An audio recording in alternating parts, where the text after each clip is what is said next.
आज राहुल गांधींचा छात्रों की गूंज हा कार्यक्रम होणार आहे आणि या कार्यक्रमाच्या धर्तीवर जोरदार राडा काल पाहायला मिळालेला होता। काल एनएसयूआयच्या कार्यकर्त्यांकडून सीओईपी मधील सामान्य विद्यार्थींना शिवीगाळ केल्याचा आरोप भाजप युमतचे प्रदेशाध्यक्ष कृष्णराज महाडिक यांनी केलेला आहे। धमकावण्याचा प्रयत्न झाला, धक्काबुक्की झाली आणि दडपशाही केल्याच्या प्रकाराचा त्यांनी तीव्र शब्दात निषेध केलेला आहे। तर या सगळ्या मुद्द्यावरून सध्या जोरदार गोंधळ सुरू झालाय, आरोप प्रत्यारोप केले जात आहेत आणि भाजप युमतचे प्रदेशाध्यक्ष कृष्णराज महाडिक स्वतः सध्या आपल्या सोबत आहेत। कृष्णराजजी नमस्कार, तुमचं स्वागत आहे। खरं तर काल जो काही राडा झाला त्यानंतर जोरदार आरोप प्रत्यारोप होत आहेत। एनएसयूआय कडूनही तुमच्यावर मोठे आरोप झालेत, मात्र आता तुम्हीच त्यांच्यावर आरोप करतायत। नेमकं काय घडलेलं होतं काल हे आधी तुमच्याकडून समजावून घ्यायचं आहे। खरं तर सगळ्यात महत्त्वाचा मुद्दा असा आहे की सोशल मीडियाच्या माध्यमातून खूप संभ्रमता निर्माण करण्याचा काँग्रेसकडनं प्रयत्न चालू आहे। मी आपल्याला स्पष्ट सांगतो, सर्वात प्रथमतः तर कॉलेजेस हे एका पक्षाला किंवा त्यातले युवकांना कॉलेजच्या कॅम्पसच्या आत जाऊन, हॉस्टेलच्या आत जाऊन मुलांवरती दबाव आणण्याचा प्रयत्न करण्याची परवानगीच कशी देत आहेत। त्याचबरोबर त्या मुलगीचा सुद्धा तुम्ही व्हिडिओ बघितला असाल। एनएसयूआयच्या काही विद्यार्थ्यांनी किंवा त्या मुलांनी एका मुलीवरती दबावाने तिच्यावरती फोर्सफुली की ह्या सरकारच्या विरोधात तू बोलली पाहिजेस, त्याचबरोबर तुला कॉलेजच्या अशा अडचणी आहेत तू ते बोल, आणि हा दबाव आणून तिच्यावरती तो व्हिडिओ केला गेला। मी एबीव्हीपीच्या जेव्हा विद्यार्थ्यांशी बोललो त्यांच्या माध्यमातून मला कळालं की हे जेव्हा स्टुडंट्सला कळालं तेव्हा ते त्या मुलीला भेटायला गेले आणि त्या मुलीकडनं समजलं की मला हे खरं तर दबावामुळे तिने तो व्हिडिओ केला आणि त्याचं स्पष्टीकरण सुद्धा तिने आता दिलेलं आहे। त्यामुळं मला कळत नाहीये की हे छात्रों की गूंज नेमका कार्यक्रम कशासाठी राबवला चालला आहे। मुलांवरती तुम्हाला दहशत करायची आहे, मुलांवरती तुम्हाला दबाव आणायचा आहे का? तुम्हाला संख्या गोळा करण्यासाठी इतके परिश्रम का घ्यायला लागत आहेत? लोकांना किंवा मुलांना, स्टुडंट्सला आता तुम्ही मेसेजेस सुद्धा बघितला असाल, इन्फ्लुएन्सरला 25,000चं आमिष दाखवलं चाललंय, मुलांना 400-500 रुपये नुसते येऊन बसायचं आहे असे स्पष्ट मेसेजेस दाखवले चालले आहेत। त्यामुळे काँग्रेसचा हा घाणेरडा प्रचार जो राहुल गांधी इथं येत असल्यामुळे चालू आहे, ह्या गोष्टीचा आम्ही खरंच मनापासून निषेध करतो। काल सुद्धा जे हिंसक वागणूक त्या ठिकाणी सीओईपी सारख्या एखाद्या प्रतिष्ठित कॉलेजमध्ये झाली त्याचा सुद्धा मी विरोध करतो। इतक्या कॉलेजच्या इव्हेंटचा जर तुम्ही हे म्हणताय तर कॉलेजच्या कॅम्पसमध्ये, हॉस्टेल्समध्ये जाऊन तुम्ही मुलींवरती अशा पद्धतीचे अत्याचार करता, हे अतिशय चुकीचं आहे। मात्र त्यांच्याकडूनही हाच आरोप होतोय की तुमच्याकडून दबाव टाकण्यात आला, त्या विद्यार्थिनींना दबावाला बळी पडावं लागलं आणि त्यानंतर हा सगळा प्रकार घडला। त्यानंतर मग एनएसयूआयचे कार्यकर्ते आले। एबीव्हीपी कडनं इथं दबाव टाकण्याचा काही प्रश्न येत आहे, कारण मी त्याच गोष्टीचा खुलासा करतोय। ज्या मुलीवरती दबाव आणून त्यांनी व्हिडिओ करून घेतला त्या मुलीने स्वतः ओपन अप झाली, ती स्वतः पुढे येऊन म्हणली की मला दर्पण वाटत आहे या गोष्टीचं की माझ्याकडनं खोट्या गोष्टी बोलून घेतलेल्या आहेत, त्यामुळे मला स्वतः खुलासा करायचा आहे। त्यासाठी त्या विद्यार्थ्यांनी तिला सपोर्ट केलं। एबीव्हीपीच्या विद्यार्थ्यांनी काय सांगितलं की तू तुझ्या मनात काय ठेवू नकोस, तुला जे स्पष्टीकरण द्यायचंय त्याचा तू व्हिडिओ बनव, आम्ही ते लोकांपर्यंत पोहोचू। अशा प्रकारचे सगळ्या घटना झाल्या आणि त्यामध्ये काँग्रेसचे आमदार जाऊन तिथं दंगा करत आहेत, हे कितपत योग्य आहे? त्यामुळे ह्या गोष्टीचा खरंच मनापासून निषेध आहे आणि मी तुमच्या माध्यमातून पुण्याच्या असतील, राज्याच्या असतील, मी सर्व कॉलेजला आवाहन करतो की विद्यार्थ्यांचे कुठलेही प्रश्न असतील किंवा त्यांच्या काही समस्या आहेत त्या समजून घेण्यासाठी एक शिस्त पद्धतीने ह्या गोष्टी झाल्या पाहिजेत। तुम्ही एखाद्या कार्यक्रमासाठी एक ज्येष्ठ युवा नेते तुमची इथं आता येत आहेत म्हणून तुम्ही आता कॉलेजेस आणि मला हे कळत नाही हॉस्टेलमध्ये ह्या लोकांना परवानगीच कशी आहे? तर हे मी एक आव्हान तुमच्या माध्यमातून सर्व कॉलेजला करत आहे की कुठल्याही प्रकारचं राजकारण, पक्षाच्या बाबतीतले कार्यक्रम इथं होता कामा नये। आणि माझ्याकडे ही सुद्धा माहिती आहे, काँग्रेसचे अनेक आमदार स्वतः कॉलेजेसमध्ये, हॉस्टेल्समध्ये जाऊन, कॅन्टीन्समध्ये जाऊन ह्या आजच्या कार्यक्रमाचा प्रचार करून आले। मी त्या सगळ्या कॉलेजेसला उद्याच्या उद्या पत्र देणार आहे की पुढच्या आठवड्यात आम्ही सुद्धा मग राजकीय कार्यक्रम तुमच्या इथं घेतो।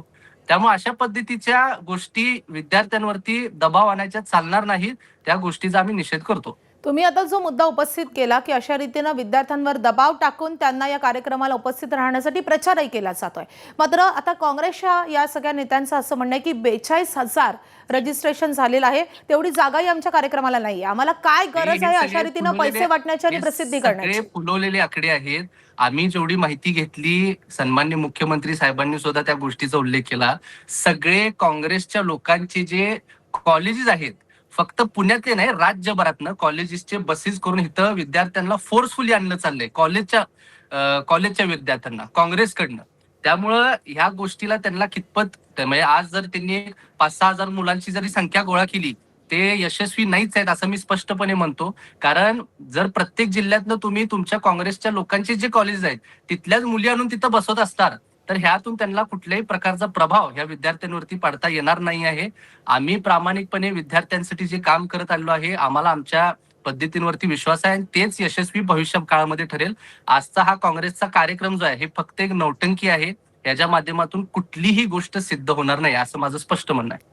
असंही बोललं जात आहे की काँग्रेसच्या या कार्यक्रमाला, राहुल गांधींच्या या कार्यक्रमाला मोठा प्रतिसाद मिळतोय आणि त्यामुळे भाजप घाबरलेली आहे आणि त्यावरून हा सगळे आरोप प्रत्यारोप सुरू झालेले आहेत आणि त्यामुळे आता विद्यार्थ्यांना रोखलं जात आहे. या आरोपाबद्दल तुमचं काय म्हणणं आहे? सगळ्यात महत्वाचं तर हे प्रसिद्धी नाही, हे पैसे फेकण्याचं काम चालू आहे. मी जसं मगाशी सुद्धा तुम्हाला सांगितलं, इन्फ्लुएन्सर्सला 25-30 हजार रुपये, विद्यार्थिनींनाच 300-400 रुपये येऊन बसायची तिथं. हे कसल्या प्रकारची प्रसिद्धी आहे? कित्येक लाखो रुपये खर्च केले चालल्यात फक्त बॅनरबाजीवरती आणि ह्या सर्व म्हणजे ज्या गोष्टींची आवश्यकता खरं तर ज्या पद्धतीने खरं तर असल्या कार्यक्रमाचा प्रचार झाला पाहिजे ह्याच्या भलत्याच गोष्टी आम्हाला खरं तर या संपूर्ण प्रक्रियेमध्ये दिसत आहेत.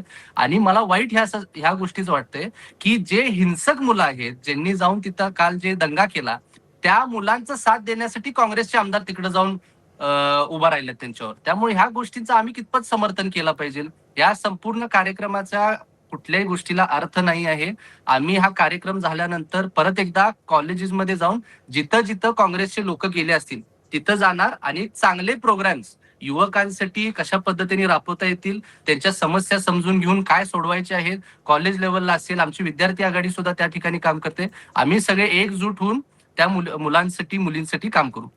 खरं तर आता तुम्ही म्हणताय की आम्ही देखील युवकांसाठी आता काम करणार आहोत. मात्र असंही बोललं जातंय की ज्या प्रकारे जंतर मंतरवर आंदोलन झालं, जेनझींचा मुद्दा आता पुढे आलेला आहे किंवा ते आक्रमक झालेले आहेत आणि त्यानंतर आता भाजपकडून असे कार्यक्रम आयोजित केले जात आहेत. RSSने देखील जेनझींशी संवाद साधलाय. मोहन भागवतांचा कार्यक्रम झाला. आता मोदींनी देखील सगळ्या काँग्रेस म्हणजे सगळ्या मंत्र्यांना आदेश दिलेला आहे की तुम्ही रोज एका विद्यापीठामध्ये जायचं आणि या सगळ्या जेनझींशी संवाद साधायचा आहे. तर ही वेळ आत्ताच का आलेली आहे? यापूर्वी जेनझींशी तो संवाद साधला का जात नव्हता असा सवाल उपस्थित होतोय. आत्ताचाच हा प्रश्न नाही आहे. आपला देश खरं तर बघायला गेलं तर आपल्या लोकसंख्या ही 60% जवळपास 40-35 वयोगटातल्या आतली आहे. त्यामुळे आपला एक अत्यंत युवा देश आहे.